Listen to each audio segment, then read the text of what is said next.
Voyons maintenant comment la Standard Template Library C++ met en œuvre le type de données abstrait ensemble sous le nom de standard set avec des arbres binaires de recherche. Alors d'abord, souvenons-nous que la STL propose toute une série de conteneurs. Alors au chapitre 4, nous avons vu les sequence containers et les container adapters.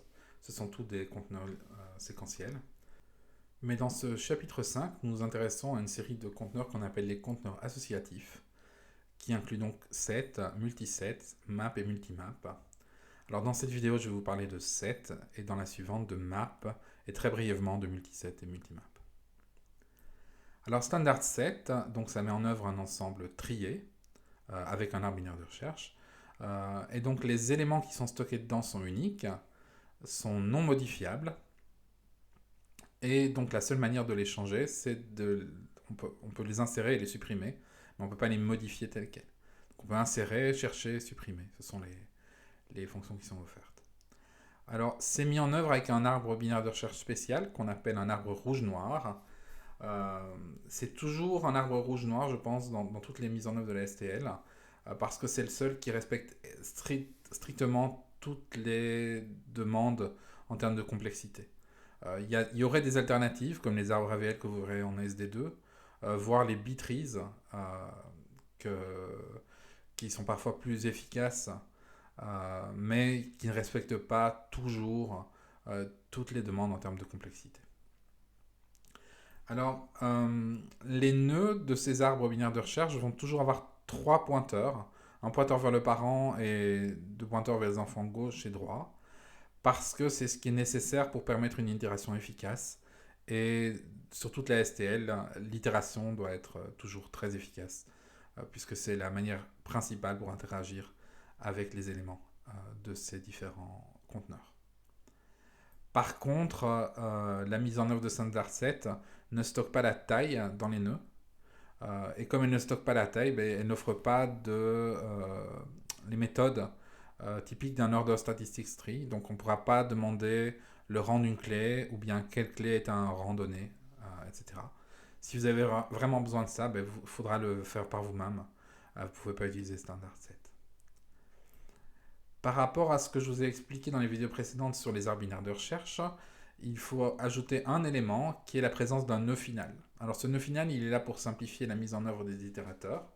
Et en fait, la racine est l'enfant gauche de ce nœud final. Donc il est ici en haut à droite de la racine. Alors à quoi est-ce qu'il sert? Eh bien, il sert à stocker en fait, c'est là qu'on aura le end. Notre itérateur end, ce sera un itérateur qui pointe là vers ce nœud final.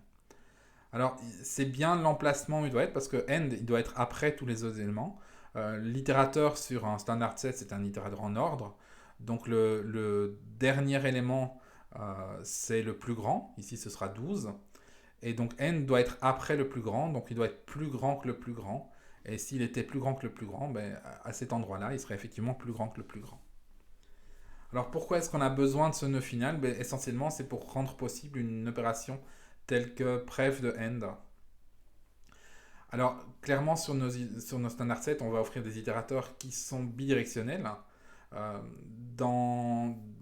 Quand je vous ai parlé d'itération sur des arbres binaires de recherche, je vous ai simplement parlé d'itération en avant avec début, suivant et fin. Et dans ce cas-là, je pouvais utiliser fin avec un null pointer. Mais de manière assez évidente, la structure d'un arbre binaire de recherche, elle est purement symétrique. Et si vous remplacez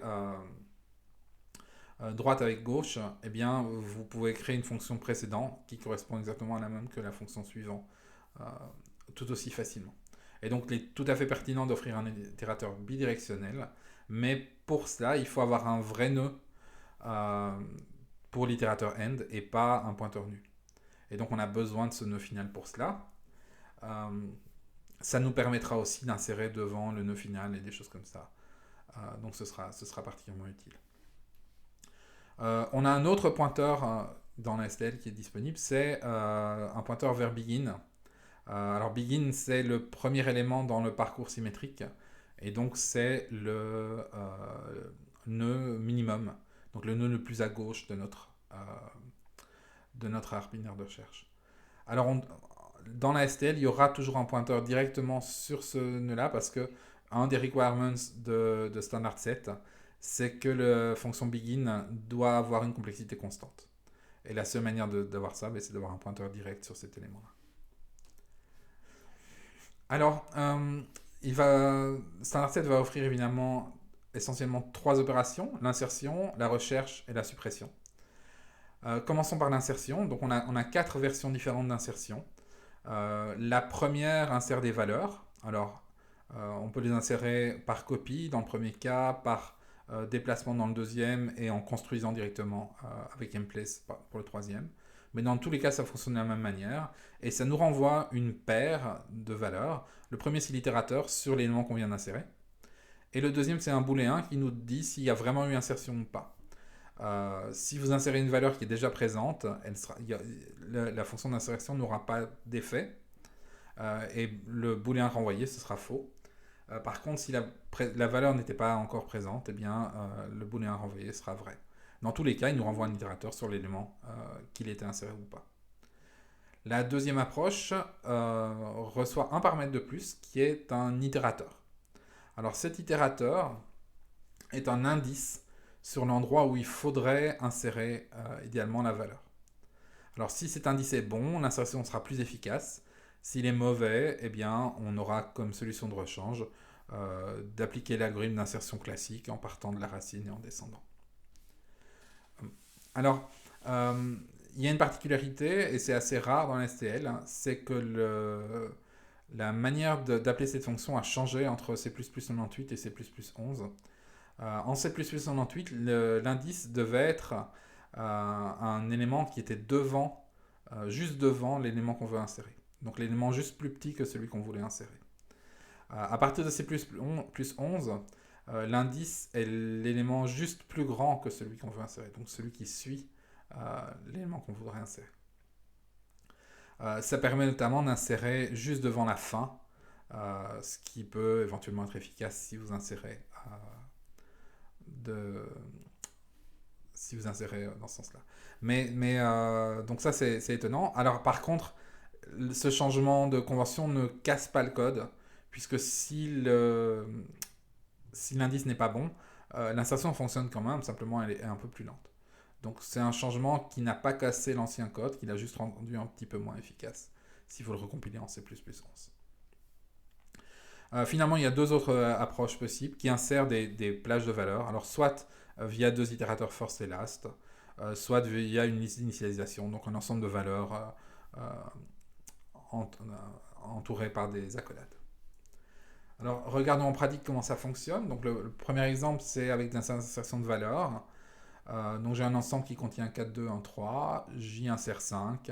Et il me renvoie un itérateur verso 5 et un booléen qui dit vrai parce que 5 n'étant pas présent, il était inséré. Puis j'insère 3. Il me renvoie aussi un itérateur vers l'élément 3 dans mon set. Par contre, il me renvoie false parce que 3 était déjà présent dans le set. Donc, il ne va pas être réinséré. Et si je regarde le contenu de mon standard set. Alors je le fais en faisant une boucle avec les deux points, parce que j'ai begin et end qui sont définis sur mon set, donc je peux le faire. Il contient bien 5 éléments, 1, 2, 3, 4, 5, et pas 6, même si j'en avais 4 et j'en ai inséré 2, puisque une des insertions n'a pas eu d'effet. Alors quand vous insérez comme ça, la complexité sera évidemment logarithmique, puisque on va parcourir le chemin jusqu'à ce qu'on trouve la bonne position d'insertion. Donc ça dépend du niveau du nœud qu'on va insérer. L'alternative, c'est donc d'offrir un paramètre supplémentaire, qui est donc un itérateur sur l'élément qui va suivre l'élément qu'on veut insérer après insertion. Et dans ce cas-là, l'insertion aura une complexité constante si l'indice est correct. Donc ici, j'ai donné 4 indices qui étaient corrects. Donc je commence avec 1, 2, 3, je vais insérer 5, 5 va en position finale, donc je dois l'insérer devant S-end. Ensuite, je veux insérer 4. 4 va devant 5, donc je l'insère devant i qui venait de m'être envoyé par la fonction insert quand je veux insérer 5. Et finalement, je veux insérer 0. Alors 0, il est plus petit que tous les éléments de mon set actuel qui contient 1, 2, 3, 4, 5. Et donc je vais l'insérer devant sBegin. Une fois que je fais ça, je vais pouvoir, si je regarde le contenu, j'aurai maintenant 0, 1, 2, 3, 4, 5 dedans. Les deux versions suivantes, donc d'abord on peut insérer tous les éléments d'un autre conteneur par exemple. Ici j'ai un set qui contient 063, une liste qui contient 4123. Et puis si j'insère tout le contenu de ma liste, je peux le faire avec lbegin, lend. Dans ce cas-ci, le résultat final, c'est que mon set il contient 0, 1, 2, 3, 4, 6. Donc il contient 6 éléments et pas 7, puisque quand j'ai inséré 3, ça n'a pas eu d'effet, puisque 3 était déjà présent. La complexité de cette insertion de plein d'éléments, ben, c'est essentiellement la complexité de n fois l'insertion d'un élément. Alors cette complexité, elle dépend de la taille du set et elle va être... Alors la taille du set, ça dépend de ce que vous avez dedans, mais si vous insérez n clés dans un élément qui en avait déjà, dans un ensemble qui en avait déjà s, vous aurez une taille qui va varier entre s et s plus n selon que les clés étaient déjà présentes ou pas et qu'elles sont uniques ou pas. Si toutes les clés sont différentes et aucune n'était présente dans le set, vous finissez avec une taille de set qui est s plus n. Et donc c'est ça qui va nous déterminer le logarithme dans la complexité de nos insertions.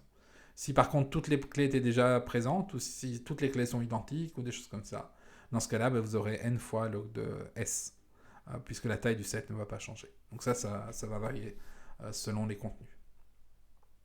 Finalement, vous pouvez insérer une liste d'initialisation. Et dans ce cas-là, eh bien, c'est simplement toutes les valeurs l'une après l'autre.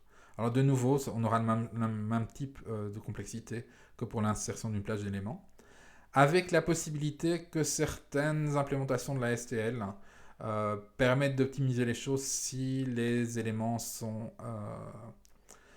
triés. Mais il n'y a aucune garantie là-dessus. La deuxième fonction qui est offerte, c'est la recherche. Et des fonctions de recherche, il y en a trois. Il y a find, lower bound et upper bound, qui ont toutes exactement le même prototype. Donc elles reçoivent une valeur, la clé qu'il faut rechercher, et elles renvoient un itérateur sur la clé qui a été trouvée. Alors, si je veux comparer ces trois fonctions, le plus simple c'est de prendre un exemple. Alors j'ai un ensemble qui contient donc 0, 2, 4, 6, 8, et je vais chercher deux choses. D'abord, je vais chercher une valeur qui est présente, et puis je vais chercher une valeur qui n'est pas présente. Si je cherche une valeur qui est présente, find et lower bound se comportent de la même manière, il me renvoie un itérateur sur cette valeur. Tandis que upper bound se comporte différemment, il me renvoie un itérateur sur la première valeur qui suit celle que je cherche. Donc ici, il me renvoie un itérateur vers 2 avec find et lower bound, et un itérateur vers 4 qui est la valeur suivante dans l'ordre dans mon ensemble 0, 2, 4, 6, 8. Par contre, si je cherche un élément qui n'est pas présent, find va me renvoyer send pour me signaler qu'il n'a pas trouvé. Tandis que lower bound et upper bound vont tous les deux me renvoyer la première valeur qui est plus grande que celle que je cherchais. Alors, en pratique, ce que ça veut dire, c'est que lower bound, il va renvoyer la première valeur qui est plus grande ou égale à celle qu'on cherche. Donc, si il en trouve une qui est égale, il renvoie celle qui est égale. Et s'il n'en trouve pas, il renvoie la première qui est plus grande. Tandis que upper bound, il va renvoyer un itérateur sur la première valeur qui est strictement plus grande. Et donc jamais directement sur celui qu'on a trouvé. La dernière fonction qui est offerte, c'est la suppression. Et pour la suppression, on a trois possibilités. On peut supprimer en fournissant un itérateur sur l'élément qu'on veut supprimer, ce qui sera évidemment plus efficace. On peut supprimer en spécifiant la clé qu'on veut supprimer, auquel cas il faudra faire une recherche complète. Et puis enfin, on peut supprimer une plage d'éléments en fournissant deux itérateurs. Alors prenons des exemples. Supprimer avec un itérateur, c'est le cas ici. Donc je commence avec un ensemble qui contient 0, 2, 4, 6, 7, 8, 9. Et je lui dis d'effacer next de begin 3. Alors ça veut dire je vais faire 3 fois next après begin. Donc begin, c'est l'élément d'indice 0, même s'il n'y a pas d'indice. Donc c'est le premier élément, c'est 0. Next de begin, c'est 2. Next de encore, ça fait 4. Et encore next, ça fait 6. Donc c'est next de begin 3, c'est un itérateur sur l'élément 6 dans mon arbre. Et quand je l'efface, il va simplement le retirer. Donc il me reste dans mon arbre après ça 0, 2, 4, 7, 8, 9. Il a supprimé l'élément 6. Le deuxième utilisation possible, c'est de spécifier la clé qu'on veut effacer. Ici, je lui dis d'effacer la clé 4. Et donc, il m'efface simplement la clé 4. Il reste 0, 2, 7, 8, 9. Enfin, la dernière approche possible, c'est de spécifier deux itérateurs. Alors ici, j'ai utilisé lower bound et upper bound. C'est une application pratique pour le faire. Donc je lui dis d'effacer depuis le premier élément qui est plus grand ou égal à 2. Alors ça veut dire 2 ici. Jusqu'au premier élément qui est strictement plus grand que 8. Donc ça c'est jusqu'à 9. Mais la plage de valeur, c'est first compris, last non compris. Et donc, si je lui dis d'aller jusqu'à celui qui suit 8, en fait, il va effacer 8, mais pas 9. Et donc, si je fais cette irise-là, il me reste juste 0 et 9 dans mon standard set. En termes de complexité, le premier aura évidemment une complexité constante, le deuxième une complexité logarithmique, puisqu'il faut faire la recherche dans tout le chemin, et le dernier une complexité qui dépend de la distance entre first et last. Alors ça conclut ce que je voulais vous dire sur Standard 7. Donc essentiellement la présence de ce nœud final et puis les trois opérations fondamentales qui sont l'insertion, la recherche et la suppression. Il me restera 2-3 détails à vous donner sur le coût en mémoire de cette structure, mais je le ferai quand on aura vu Standard Map.